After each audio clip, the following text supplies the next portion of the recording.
तो लिख के आपको समझ आएगा। जैसे वाक्य देगा, राम, मोहन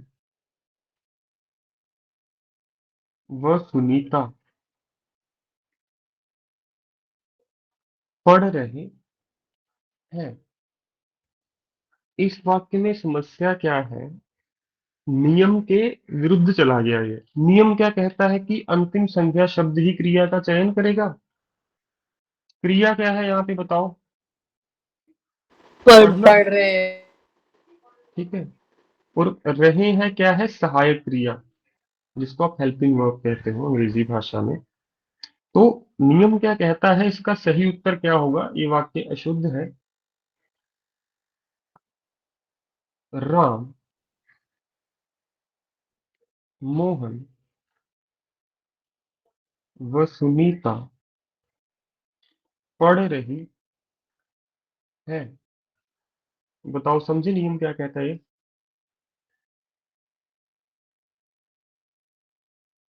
सबको समझ आया? कि यदि दो से अधिक संज्ञा दो हो फिर तो कोई समस्या नहीं, फिर तो प्लूरल ही रहेगा। राम और सीता घूम रहे हैं, राम और सीता घूमने जा रहे हैं, राम और सीता पढ़ रहे हैं। परंतु जब दो से ज्यादा शब्द संज्ञा चार हो तब भी ये नियम चलेगा। तब आप ये करोगे। बताइए, सबको क्लियर हुआ? सर एक बार दोबारा बता दो प्लीज। सर मैंने कहा वाक्य में दो से ज्यादा संख्या शब्द हैं, बताओ। जी सर। ये तो समझ गए। जी सर। तो यदि दो से ज्यादा संख्या शब्द होना सर, तो नियम कहता है जो अंतिम संख्या शब्द है ना सुनीता, जी जी। यही चयन करेगा कि क्रिया क्या बनेगी। स्त्रीलिंग के लिए बनेगी या पुल्लिंग के लिए। अब यहाँ पे अंतिम था संज्ञा शब्द क्या? सुनीता। तो उत्तर क्या बना जी? रही है। तो आप पहले वालों को नहीं यहाँ पे कुछ देखोगे। जो अंतिम शब्द होगा वही निर्धारित करेगा, वही डिसाइड करेगा कि क्रिया की जो हेल्पिंग वर्ब है, सहायक क्रिया है, वो कैसे लिखी जाएगी। समझे सर? जी सर, थैंक यू सर। और यदि किसी सर वाक्य को, हाँ जी बोलो। सर अगर क्वेश्चन में राम और सुनीता होता तो क्या लिखते हैं? अगर मोहन नहीं होता, राम और रहे हैं सुनीता ना, होता तो भी दो रहे ही है तो होता। रहे। हाँ, दो में ओके। कोई समस्या नहीं है, मैं दो से ज्यादा की बात कर रहा हूँ। ठीक है जी। दूसरा वाक्य लिखिए। यदि टीचर बहुत ज्यादा समझदार हो, तो पता कैसे उलझाएगा आपको? बस एक ही बदलाव करेगा।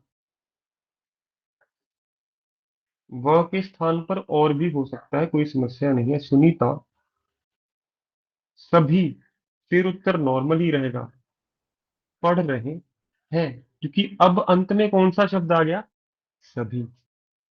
तो अब सभी निर्धारित करेगा, सभी के लिए तो रहे हैं। बताइए, समझ गए सभी छात्र? क्योंकि अब उसने सभी लिख दिया ना सबके नाम के बाद, तो सभी तो पढ़ रहे हैं। सभी ना तो पढ़ रही है हो सकता है, ना ही सभी पढ़ रहा है हो सकता है। सबको नियम समझ आ गया जी? जल्दी बताओ। दूसरा नियम, नियम नंबर 2। दूसरा है तीसरा? तीसरा।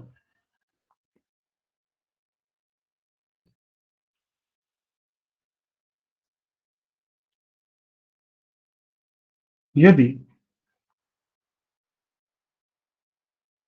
दो संज्ञा शब्दों के मध्य या लिखा हो, मध्य मतलब बीच,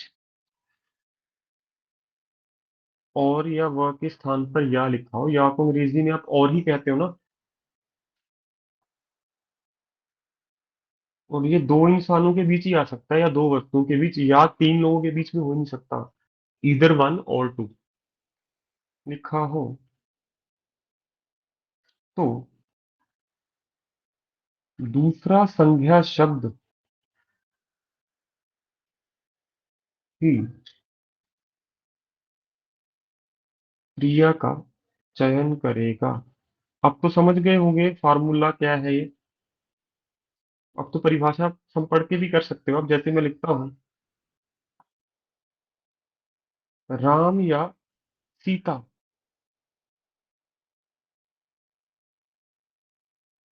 खाना, खा, क्या आएगा? रही। समझ गए सभी छात्र? या में भी यही नियम चलता है, और या दो के लिए होता है। किसी का प्रश्न है, जल्दी पूछो। नहीं है? क्या बात है जी, बहुत बढ़िया, शाबाश। अगला नियम लिखिए जी।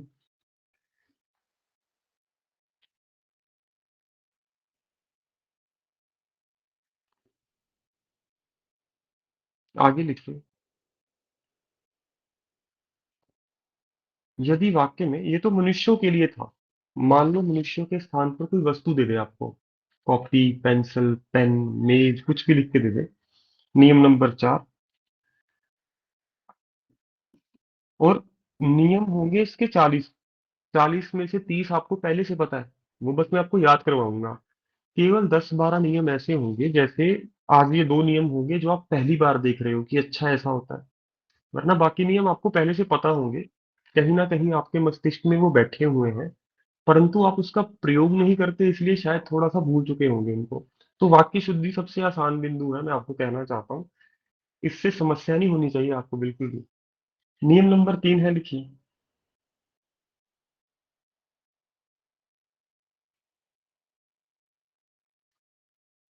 यदि वाक्य में दो या दो से अधिक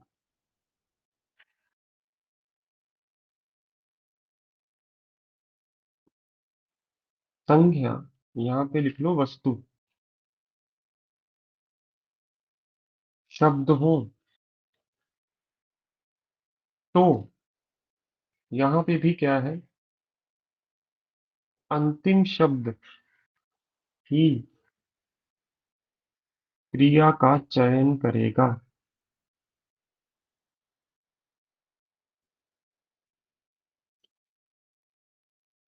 ठीक है जी। जैसे एक तो हो गया, राम ने पुस्तक खरीदी। ऐसा प्रश्न यदि पूछेगा तो कैसे लिखेगा? खरीदा। अशुद्ध हो गया। सही क्या होगा? खरीदी। पुस्तक स्त्रीलिंग है। परंतु अगला लिखिए, दूसरा वाक्य।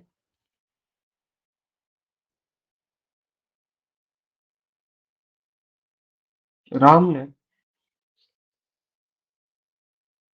पुस्तक व पेन, फिर क्या आएगा बताओ?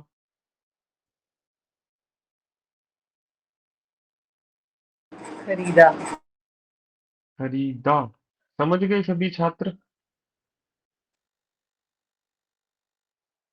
बताओ। और यदि बहुवचन दे दे, राम ने पेन व पुस्तकें, या पुस्तकें या वह पेन दे दे, तो क्या आएगा बताओ? बहुवचन है ये। खरीदे। खरीदी। बताओ, समझ गए सभी छात्र? वस्तुओं पे भी वही नियम चलता है, कोई समस्या की बात नहीं है। परंतु हाँ, वस्तुएं बहुवचन हो सकती है, व्यक्तिवाचक संज्ञा का तो बहुवचन बन ही नहीं सकता। तो इसीलिए यहाँ पे खरीदे भी आ जाएगा। बताओ, किसी का कोई सर ये प्रश्न हो? फर्स्ट वाला बता दीजिए प्लीज, जो आपने फर्स्ट वाला लिखा एग्जाम्पल। राम ने पुस्तक खरीदी। आपने ने गायब कर दिया। कौन सा है? सर फर्स्ट वाला ही आपने ने हटा दिया वहां से। अच्छा, राम ने ही आएगा मैम वहां पे, निश्चिंत रहो, माफ कीजिएगा। ठीक है जी। बताओ, सभी छात्र समझ गए? सर यहाँ पे खरीदे ही नहीं आएगा कि सर थर्ड वाली में क्यों आया ऐसे? खरीदे क्यों आया मैम? पुस्तकें है ना, प्लूरल है। हाँ सर, तो खरीदे ही आएगा कि खरीदे ही आएगा। समस्या क्या है मैम? हाँ, आपकी बात बिल्कुल ठीक है। पुस्तकें के साथ खरीदे आएगा या खरीदी? शाबाश, बहुत बढ़िया। बताओ सभी छात्र। खरीदी। खरीदी ही आएगा। और यदि मैं इसका उल्टा कर दूं, फिर बताइए। मेरे दिमाग में यही उदाहरण थी शायद। पुस्तकें व पेन, पहले यही चल रही थी, अब बताओ क्या आएगा? खरीदे। खरीदे। समझ गए सारे? बहुत बहुत धन्यवाद जी। तो सर पहले लास्ट हमने, वर्ड को देख के डिसाइड करना है ना? हाँ जी हाँ जी हाँ जी, बस यही समझ लो। सब संतुष्ट है इस नियम से? सर जो फर्स्ट वाला है, राम ने पुस्तक खरीदा या खरीदार क्यों नहीं हो सकता? क्या मैम, राम ने पुस्तक खरीदा क्यों नहीं हो सकता? हाँ जी सर। क्योंकि मैम पुस्तक स्त्रीलिंग है।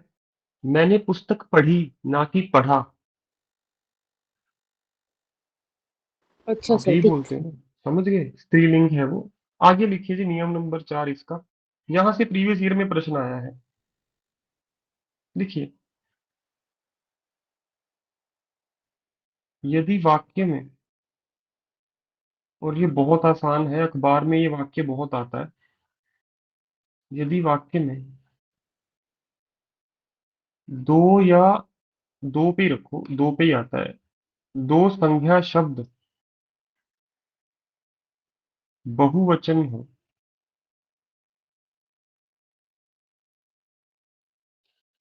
बहुवचन होता है जी प्लूरल, तो पहले संज्ञा शब्द को, बताता हूं कैसे, एक वचन कर दें। इसको कंफ्यूज मत करना ऊपर वाले से, क्योंकि यहाँ पे बीच में और वगैरह कुछ नहीं लिखा होगा। देगा कैसे?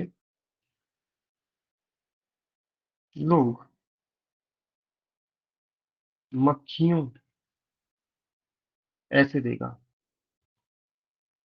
मच्छरों से परेशान है। यहाँ पे और या कुछ नहीं देगा। तो नियम क्या कहता है, क्या उत्तर होना चाहिए बताओ? लोग मक्खी मच्छरों से परेशान हैं। बहुत बढ़िया जी, लोग मक्खी मच्छरों से परेशान है। समझ गए सभी? मक्खी मच्छरों से परेशान है। तो ये संज्ञा संबंधी हमने सारी शुद्धियां कर ली हैं जी। ये है आपके नियम। ज्यादा आपको यहाँ पे समस्या होनी नहीं चाहिए अब के बाद। और मैं आपको प्रश्न भी दूंगा आज, प्रैक्टिस सेट। तो वहां पे आप ये सारे प्रश्न देखोगे तो आपको समझ आएगा कि हाँ ऐसा ही क्यों है। संज्ञा में किसी का कोई प्रश्न है, जल्दी पूछो, फिर हम सर्वनाम की तरफ बढ़ते हैं जी। कोई नियम आपका रह गया हो जी किसी का? सर फर्स्ट और सेकंड नियम बता दो। लेट आए हो मैम? हाँ जी सर। ये गलत बात है मैम। देखो मैम, फर्स्ट नियम कोई नियम नहीं है, आपको बस पुल्लिंग और स्त्रीलिंग याद रखने पड़ेंगे। कि जैसे पुरुष को आप अनुज कहते हो, तो महिला को क्या कहते हो जी? अनुजा। क्या? तो ये सारे आपको याद करने पड़ेंगे मैम शब्द, इसका कोई नियम नहीं है। Okay sir. ठीक है। हम्म। दूसरा नियम बिल्कुल वही जो आपने अभी पढ़ा, कि यदि वाक्य में तीन संख्या शब्द है, दो नहीं तीन, ठीक है दो तो सर। प्लूरल ही रहेंगे, राम सीता पढ़ रहे हैं या राम सीता खाना खा रहे हैं, परंतु दो से ज्यादा हो, तो मैम जो अंतिम शब्द होगा ना वाक्य में, हाँ जी सर। संज्ञा, वही डिसाइड करेगा क्रिया का कौन सा रूप आएगा। सर अगर राम और सुनीता हम्म, होते, बस मोहन ना होता। फिर तो प्लूरल रहता मैम, दो में कोई समस्या नहीं है, तीन ठीक। में समस्या उत्पन्न होनी शुरू होती है। ठीक है सर। ठीक है जी। ठीक है सर। हाँ जी, हाँ जी, हाँ जी। और बताइए जी किसी का प्रश्न?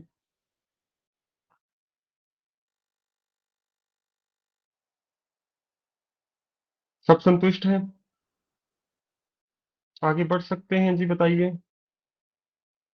सर अगर 3 नहीं होते, अगर 2 ही होते, तब भी रूल तो वही रहेगा ना? क्या मैम? सर मैं बोल रही हूँ जैसे राम और सुनीता ही होता, मोहन नहीं होता, तब भी रूल वही रहेगा ना? रही हैं आ राम और, जाएगा। नहीं मैम, मैं कह रहा हूँ दो लोगों में तो प्लूरल ही रहता है शब्द। जैसे राम और सुनीता घूम रहे हैं, ये भी लिख ही लो, वरना आपके मन में ये संशय रह जाएगा। लिख लो इसको, नियम को। नियम 5।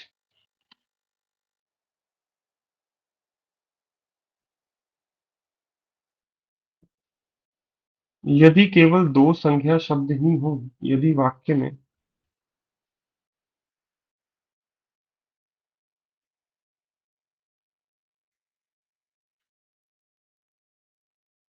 केवल दो संज्ञा शब्द ही हो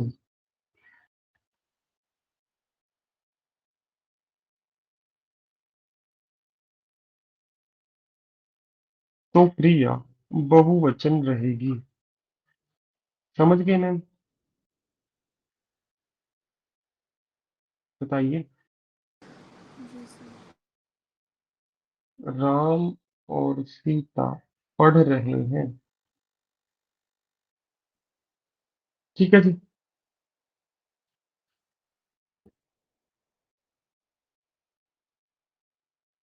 और मैम आपसे पूछना चाहता हूँ, यदि मैं यहाँ पे या लिखता आपको याद है क्या लगेगा फिर? सर रही, मतलब अगर 3 हो तो बहुवचन, अगर 2 हो तो तो एक मैम अगर संज्ञा। या होता तो मैं क्या लिखता, राम या सीता क्या आता? पढ़ रही हैं। पढ़ रही पढ़ है। रही हैं। हाँ, या में फिर वो नियम बदल जाता है, और में नहीं बदलता। ठीक है जी। या होता तो रही है। बताइए सभी संतुष्ट है? या वाला नियम मैंने आपको लिखवाया है ना ऊपर। आगे आइए जी। सर्वनाम संबंधी अशुद्धियां। सर्वनाम होता है जी प्रोनाउन। मैम आपको उत्तर मिल गया, बताइए पक्का? जी सर। ठीक है जी। सर्वनाम संबंधी अशुद्धियां। सर्वनाम संबंधी अशुद्धियां हम हर रोज बोलते हैं आम भाषा में। जैसे इसका नियम नंबर 1 लिखो। मेरे को पहले शुद्ध शुद्ध लिख लो, ये है अशुद्ध। इधर लिखूंगा अगर,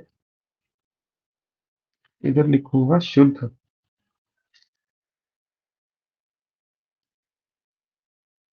मेरे को, तेरे को, तुम्हारे को, ये सब गलत है जी। यदि मेरे को लिखा हो तो उसका सही उत्तर होगा मुझे। तेरे को लिखा होगा, सही उत्तर होगा आपको या फिर तुम्हें। तुम्हारे को भी वही, फिर से तुम्हें या आपको। बताइए समझे सभी छात्र? कि मेरे को, तेरे को, तुम्हारे को हिंदी में है ही नहीं। ठीक है। यदि ये देखो, उसी वक्त समझ जाओ गलती यहीं पे है। नियम नंबर 2 लिखिए जी।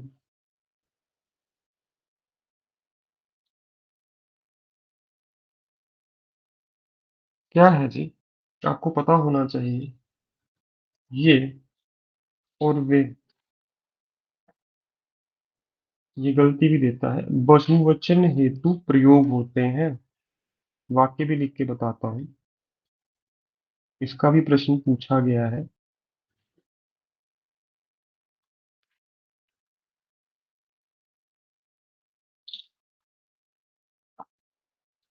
यह तथा वह एक वचन हेतु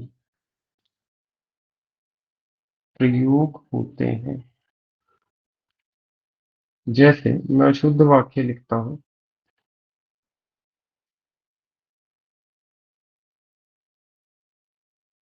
वह लोग पढ़ रहे हैं। पता चल गई सबको क्या गलती है? वे वे।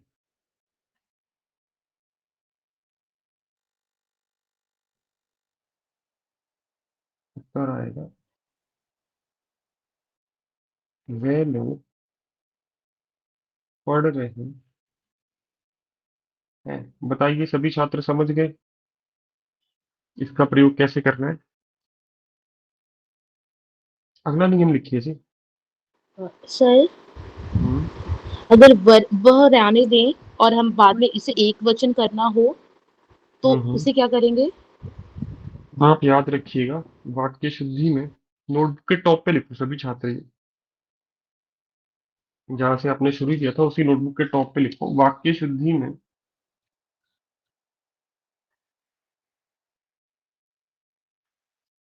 लिंग, काल, वचन तथा कारक में बदलाव न करें।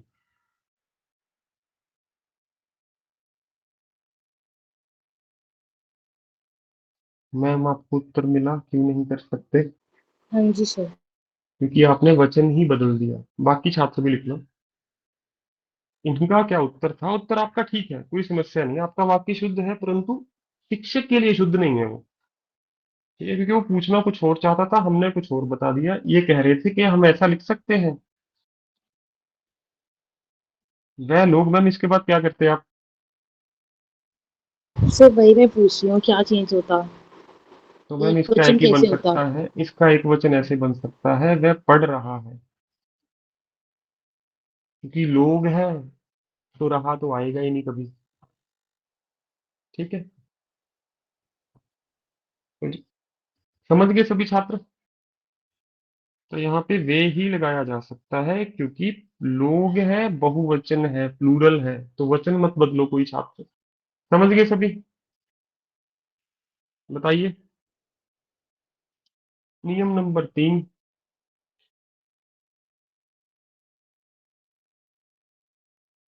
लिखिए, कौन का प्रयोग मनुष्यों हेतु होता है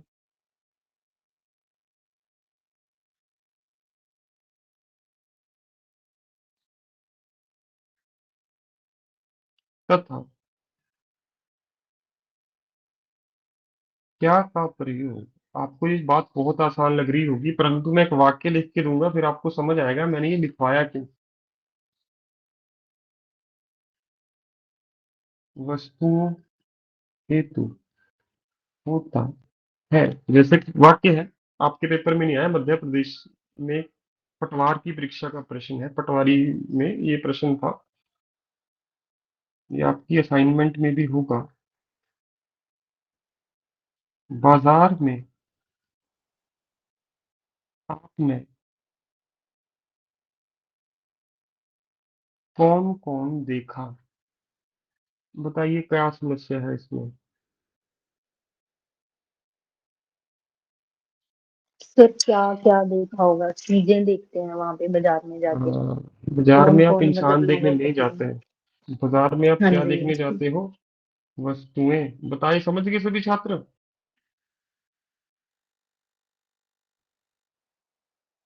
ठीक है, तो ऐसा इतना गहराई में जाके भी आसान प्रश्न पूछने बैठ जाएगा वो आपसे। और यदि आपको नियम बहुत अच्छे स्पष्ट नहीं है, फिर आप ये गलती कर जाओगे। ठीक है जी, आगे आइए जी। लिखिए, मैं एक और पूछता हूँ आपसे इसी का वाक्य। चाय में कौन गिर गया? क्या उत्तर होगा जी? क्या? चाय चाय में में गिर क्या गया। गिरा? चाय में क्या गिर गया? ठीक है, और हाँ, यदि इसमें क्वेश्चन मार्क लगाया है तो क्वेश्चन मार्क रहने दो।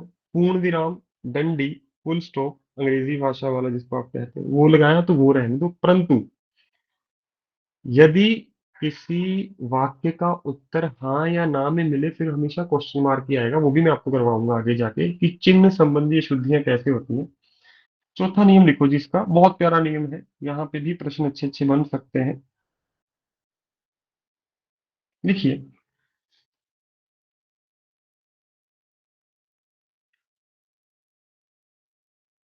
एक ही वर्ण से आरंभ होने वाले, वर्ण क्या होता है सबको पता है ना?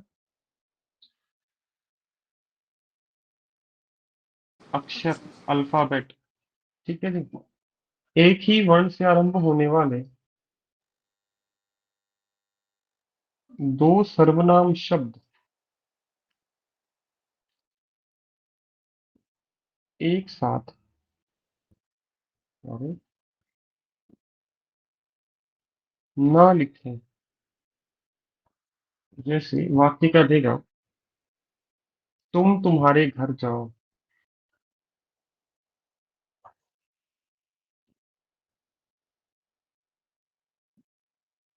और आपको एक ही अशुद्धि देगा, वो दो अशुद्धियां नहीं देगा वाक्य में। आपने एक ही गलती ठीक करनी है और बस, जो आपको साफ साफ दिख रही है। अब यहाँ पे गलती साफ साफ क्या दिख रही है बताओ?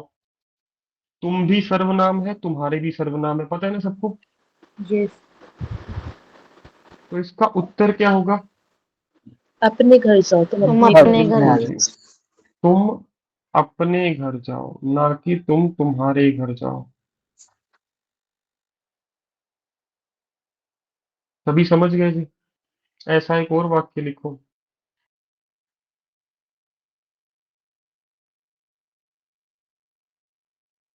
मैंने मेरा कार्य कर लिया है।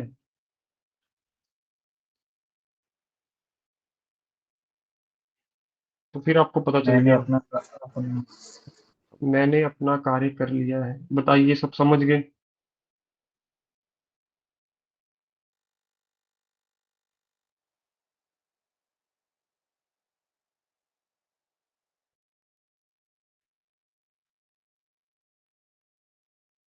उसके बाद आइए जी, नियम नंबर 5।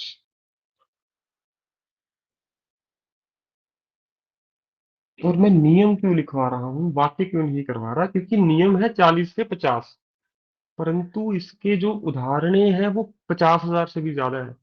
तो 50,000 वाक्यों को रट्टा मारने से अच्छा है आप 40-50 नियम कर लो। आपका एक भी वाक्य गलत नहीं हो सकता, चाहे आप हरियाणा की परीक्षा में बैठो, हिमाचल में बैठो, राजस्थान जाओ, किसी भी क्षेत्र में चले जाओ, हिंदी का पेपर है, आपका एक वाक्य गलत नहीं हो सकता। ठीक है, तो जैसे अगला नियम लिखो, मुझको,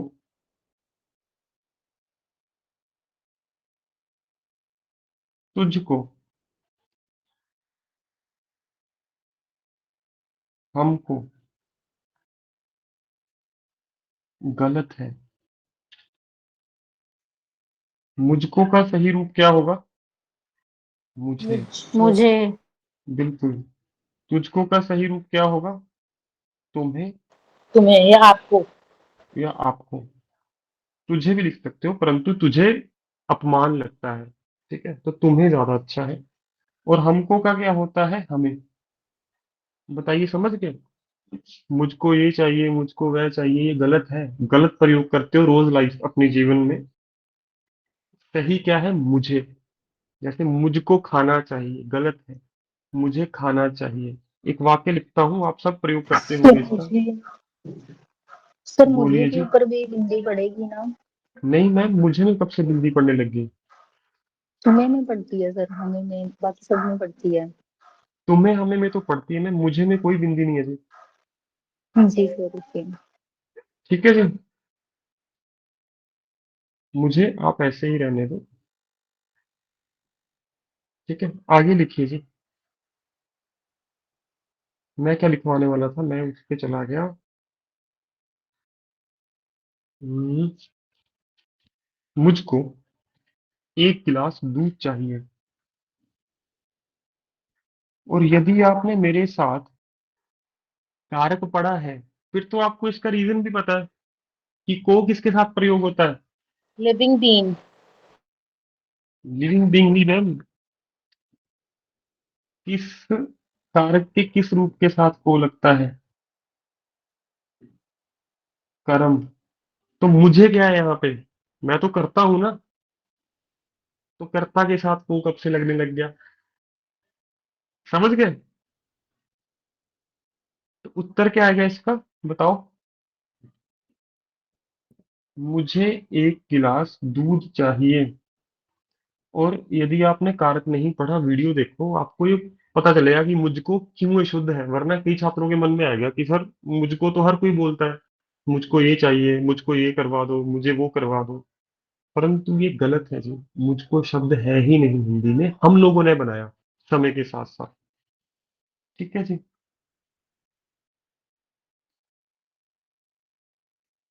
अगले नियम पे आइए जी। नियम 6।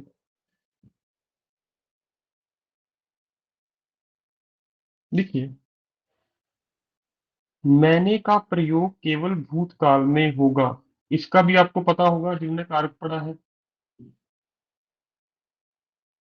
बताओ।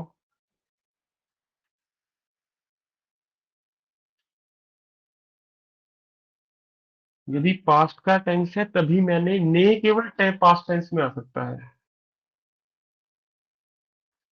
और स्टार बना के लिख लीजिए, ने का प्रयोग केवल, मैं आपको लिख के भी दिखाता हूँ, भूतकाल में ही हो सकता है।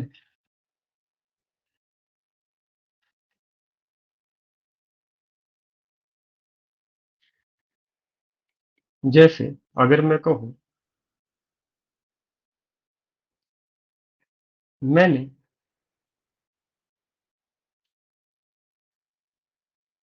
गाड़ी चलाना चाहता हूं,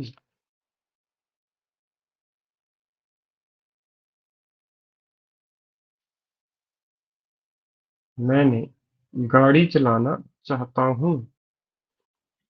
बताइए जी, ये कौन सा काल है? वर्तमान, भूतकाल, भविष्यकाल? समझ गए सभी छात्र कि मैं गाड़ी चलाना चाहता हूं, ना कि मैंने। कोई आपके मन में वाक्य हो पूछ लो, मैंने वाला।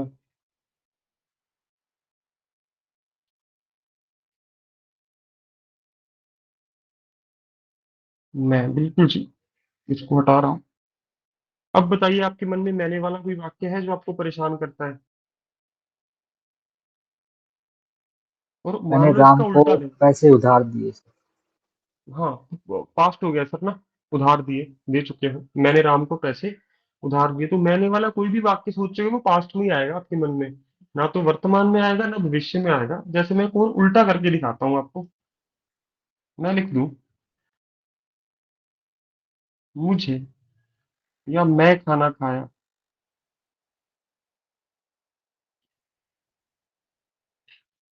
बताओ ये वर्तमान है, भविष्य है, या भूत है? खाना खा चुके हो तो सर सही उत्तर क्या मैंने होगा? वाला, मैंने। मैंने खाना खाया। बताओ, नियम समझ आया? और हाँ, उससे भी महत्वपूर्ण लिखो, या मैंने आपको पहले लिखवाया कि कारक की विभक्ति सर्वनाम के साथ जोड़कर लिखी जाती है, संज्ञा से अलग लिखी जाती है। बताओ, क्या आपने ये नियम मेरे साथ पहले लिखा है? लिखो, लिखा भी होगा, ऐसा नहीं हो सकता मैंने कारक पढ़ाया और ये नियम नहीं लिखवाया, परंतु दोबारा लिख लो। कारक की विभक्ति, अब कारक नहीं पढ़ा तो मैं थोड़ा सा आपको हिंट देता हूँ, विभक्ति क्या क्या है। ने, को, का, की, के,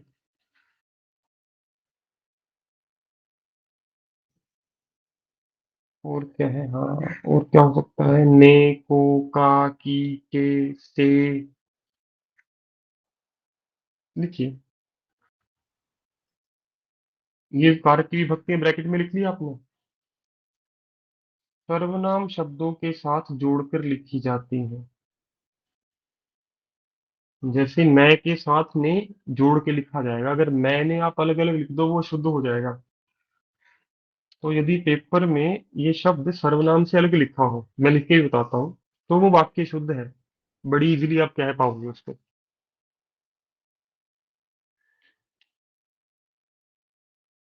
जोड़कर, तथा, और फिर संज्ञा से अलग लिखा जाता है। वो लिख रहा हूँ जी, वही लिख रहा हूँ, संज्ञा से अलग लिखे जाते हैं। सर एक बार रिपीट कर दो।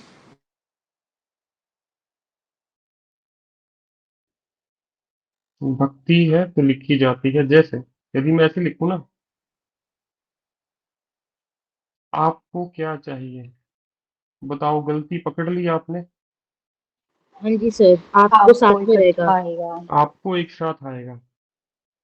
सब पता चल गया सबको क्या कहना चाहता हूँ? सर इसका एग्जाम्पल देना ना, एक दो और दूं जी, अभी देता हूँ। इसका सही उत्तर लिख लो, आपको क्या चाहिए। अगला एग्जाम्पल लिखो जी। हम्म, आपको हो गया, तुमको तो होता नहीं है। हाँ, तुम्हारा। हम्म, जिसको खाना चाहिए वह मांग सकता है। मैम जिस क्या है बताओ, सर्वनाम है ना, क्योंकि इसके सर स्थान पर कोई नाम होगा, तो इसमें गलती पता चल गई आपको। को उसके साथ आया। बताओ, संतुष्ट है जी। बिल्कुल सर।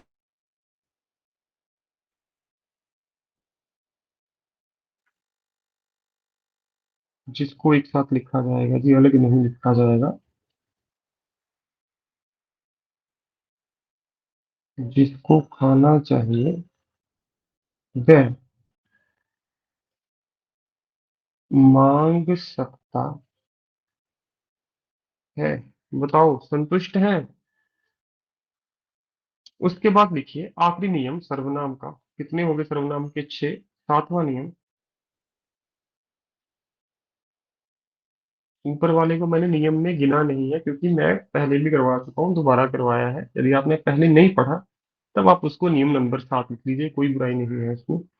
नियम नंबर जो 7 है, सर्वनाम का थोड़ा मुश्किल है, परंतु यदि आप उसको ध्यान से करेंगे तो आपका एक शब्द कभी गलत हो ही नहीं पाएगा। देखिए जी, बहुत अच्छी बात है। यदि वाक्य में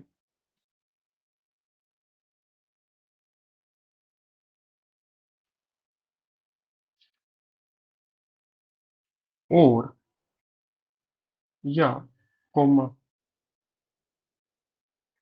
दिया गया हो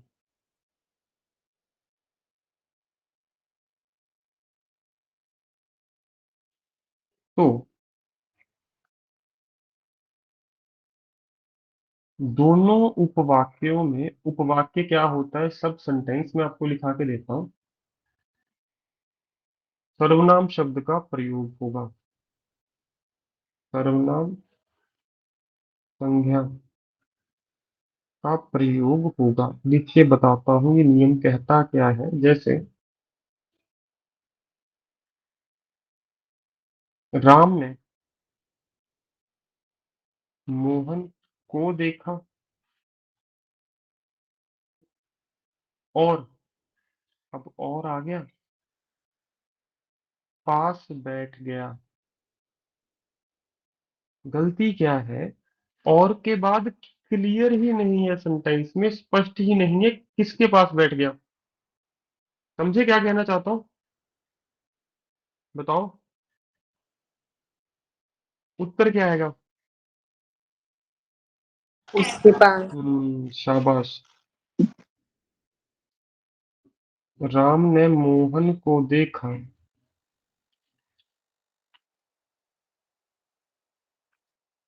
और उसके पास बैठ गया। अब मैं बताता हूँ उपवाक्य क्या होता है। आप इन दोनों सेंटेंसेस को अलग अलग करके भी तो लिख सकते हो। बताओ, और ने दो सब सेंटेंसेस को जोड़ दिया, उपवाक्यों को जोड़ दिया। ठीक है, तो इसे ही कहते हैं उपवाक्य। जिन एक वाक्य को जितना तोड़ पाओ उतने ही सब सेंटेंसेस बाहर आ जाते हैं। हो सकता है एक वाक्य में 3 उपवाक्य हो, तो कोई समस्या नहीं है उसकी। बोलिए, किसने अनम्यूट किया था?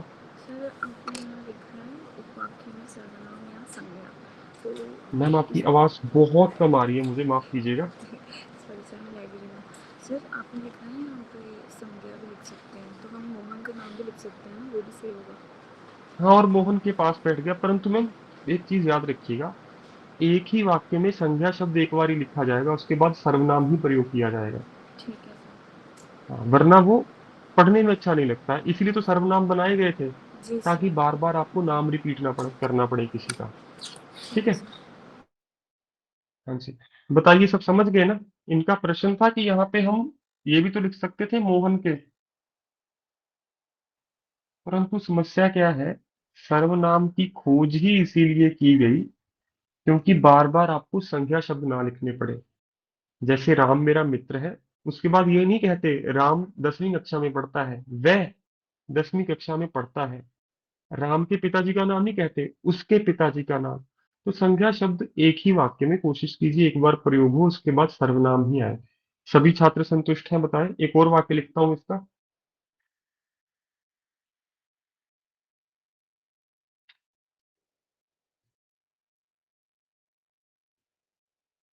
तो सही कर देते हैं।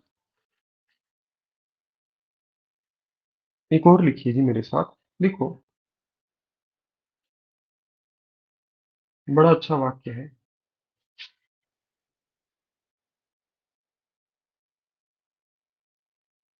आपका कुत्ता भाग गया है,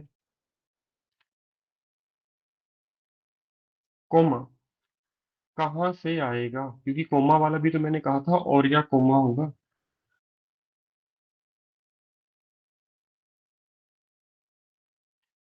बताओ समस्या कहाँ है? आपका कुत्ता भाग गया है, पास्ट हो गया जी। बताओ सबको, ये तो पता चल गया है हमेशा प्रेजेंट नहीं होता हिंदी में। अगर काम हो चुका है तो भूतकाल हो गया। बताओ सबको समझ आया ना? तो उत्तर होगा आपका कुत्ता भाग गया है, मतलब काम हो चुका है। तो ये पास्ट में चले गए आप। अब इसको प्रेजेंट में लाना है, तो आएगा अब वह कहाँ से आएगा, ज्यादा स्पष्ट करने के लिए।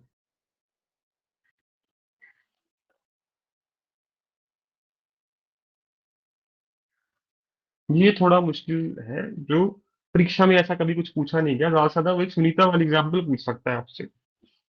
बताओ समझ गए आप? किसी का प्रश्न अब तक नहीं है? चलो कुछ अशुद्धियां लिखो विशेषण संबंधी। 5 मिनट और लूंगा, फिर आज की कक्षा को विराम देंगे और उसके बाद मैं आपको अभ्यास हेतु प्रश्न भेज दूंगा। लिखो। विशेषण संबंधी अशुद्धियां ज्यादा मुश्किल नहीं है, और यदि आप अभ्यास करोगे तो ये सदैव के लिए नियम आपके दिमाग में बैठ जाएंगे। रट्टा मारोगे कोई फायदा नहीं है, भूल जाओगे। तो कोशिश करना, जो प्रश्न भेजूंगा ग्रुप में उनको प्रैक्टिस करो। ठीक है? तो लिखिए। दो विशेषण शब्द एक साथ नहीं लिखे जा सकते, पहला नियम।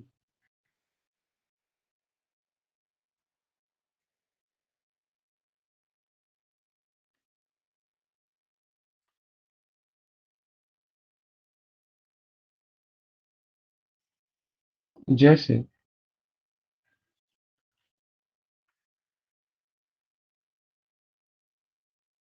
वह सुंदर बुद्धिमान लड़का है। या तो इसके बीच में आप और लिखो, या एवं लिखो। एक साथ कभी भी विशेषताएं आप नहीं बता सकते। राम सुंदर और बुद्धिमान लड़का है, तो यदि बिना और एवं के लिखा हो तो वो गलत रहेगा। बताओ समझ गए? एक और बताता हूँ ऐसी बात। वह बहुत ज्यादा सुंदर है। अब आपको नियम और अच्छे से समझ आ जाएगा। बहुत ज्यादा कर बहुत दोगे, आएगा या सेम हो गया। बहुत और ज्यादा एक ही तो बात है, बताओ। हम्म, तो इन दोनों में से क्या आएगा? एक शब्द। आप ज्यादा बहुत सुंदर सुंदर है। नहीं होते, आप बहुत सुंदर हाँ होते हो। बिल्कुल। ज्यादा तो कंपैरिजन में होगा, तुलना में किसी से ज्यादा। समझ गए सारे छात्र क्या कहना चाहता हूं मैं? ठीक है। एक और वाक्य लिखिए, ये पेपर में आ चुका है हरियाणा में। कल घोर घना अंधेरा छा गया था।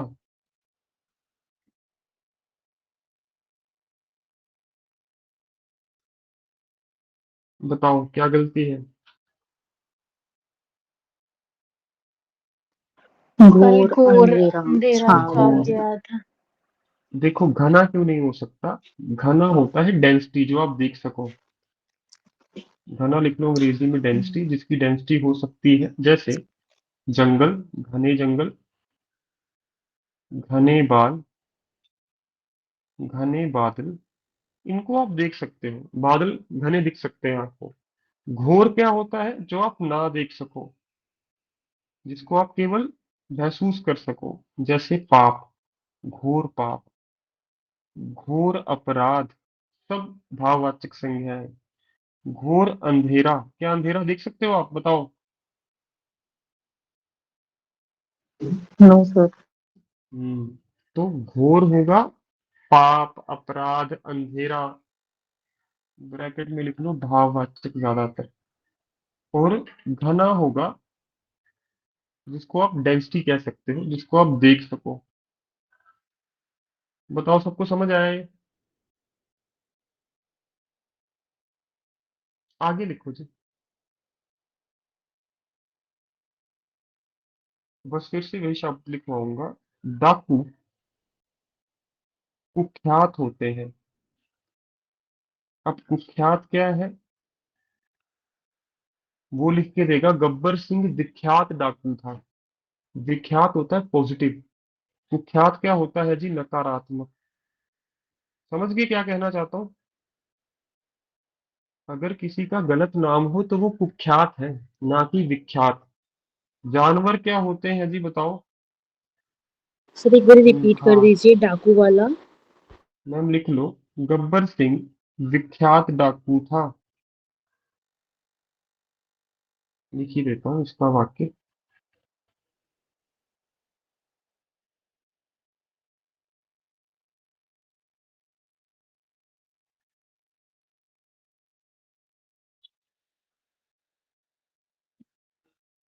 अब इसने कौन सा अच्छा नाम बनाया था जो इसको विख्यात कहेंगे? जैसे कू लगता है बुराई के आगे, जैसे कुरीति। समझ गए? तो बुरी रीति को कुरीति कहते हो। तो ख्याति से बना है ख्यात। ख्याति का अर्थ पता है आपको क्या होता है? पॉपुलैरिटी। और ख्याति के आगे कू लगाओ, मतलब बुरी ख्याति होना, बुरी पॉपुलैरिटी होना, तो ये गलत है। विख्यात उत्तर आएगा गब्बर सिंह कुख्यात डाकू था। बताओ, समझ गए अब? जानवर होते हैं खूंखार। जैसे वो कहेगा शेर जानलेवा जानवर है। उत्तर क्या आएगा?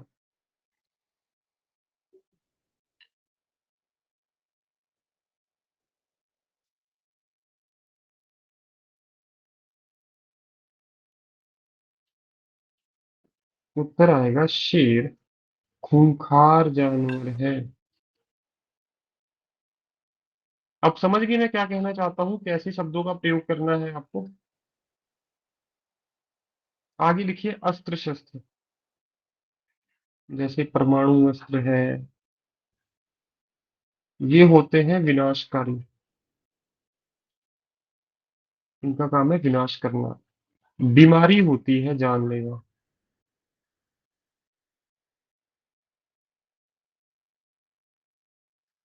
समस्या होती है गंभीर। वो लिखेगा कोरोना की, नहीं माफ कीजिए, गरीबी की समस्या बहुत गहरी है। तो गलती क्या है बताओ?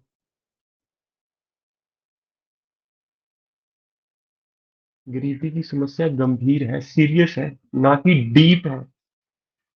आगे लिखिए खाना होता है स्वादिष्ट। वो कहेगा आज खाना बहुत अच्छा था। अच्छा नहीं था, खाना स्वादिष्ट था। जो संबंध होगा, चाहे दोस्ती हो, भाई बहन हो, संबंध गहरा नहीं होता, संबंध होता है घनिष्ठ। घनिष्ठ का अर्थ भी यही होता है डीप, परंतु इसी शब्द का प्रयोग करना है आपने। ठीक है। और दो शब्द अंतिम, कक्षा समाप्त कर रहा हूं। गत का अर्थ होता है प्रीवियस, आगामी का होता है अपकमिंग। कल यहीं से स्टार्ट करेंगे हम। जैसे एक वाक्य है, वह गत वर्ष दिल्ली जाएगा। गलती समझ आ गई? आगामी होगा। हाँ। और ये मत करना वह गत वर्ष दिल्ली गया था, फिर आपने काल बदल दिया उसका।